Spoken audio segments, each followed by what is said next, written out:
सिंहाची सिंहगर्जना गरजली. स्वातंत्र्याची नवीन प्रेरणा लोकमान्य टिळकांनी दिली.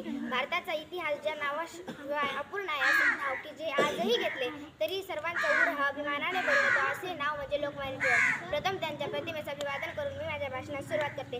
रत्नागिरी जिल्ह्यातील चिखली गावातील 27 जुलै 1856 रोजी एका सूर्याचा जन्म झाला. या सूर्याच्या प्रखर तेजाने अन्यायाचा काळोख चिरला. हा सूर्य म्हणजे बाळ गंगाधर टिळक. टिळक लहानपणापासूनच अतिशय हुशार आणि कुशाग्र बुद्धीचे होते. बाळाचे पाय पाळण्यात दिसतात या उक्तीप्रमाणे ते लहानपणापासून झळकत आले होते. त्यांच्या या प्रखर तेजाने सर्वांचे डोळे दिपू लागले होते. गणित आणि संस्कृत हे त्यांचे आवडीचे विषय होते. गणिताच्या टिळकांचा हात कोणीच धरू शकत नव्हते. टिळकांच्या लहानपणीचा प्रसंग आहे. गुरुजी एकदा वर्गात गणित शिकवत होते. त्यांनी काही उदाहरणे दिली. सर्व मुलांनी उदाहरणे लिहून घेतली आणि सोडवण्यास सुरुवात केली. पण टिळकांनी मात्र काहीही केलं नाही. गुरुजी त्यांच्याजवळ आले. त्यांनी त्यांना विचारलं.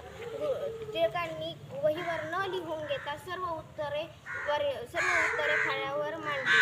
टिळकांची ही कुशाग्र बुद्धी बघून गुरुजींनाही खूप आश्चर्य वाटले. त्यानंतर त्यांनी लोकजागृतीसाठी मराठा केसरी वृत्तपत्रे चालू केली. त्यानंतर त्यांनी गणेशोत्सव, शिवजयंती याच्यातून लोकजागृती सुरू केली.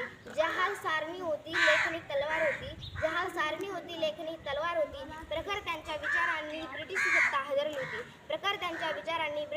हादरली होती. स्वराज्य हा माझा जन्मसिद्ध हक्क आहे. हक्कासाठी लढणं हे खरं शौर्य आहे. टिळकांचं बळ हा जनतेचा आवाज आहे. टिळक म्हणजे ज्ञानवृत्ती, टिळक म्हणजे त्यागमूर्ती, टिळक म्हणजे करारी बाणा, टिळक म्हणजे सिंहगर्जना.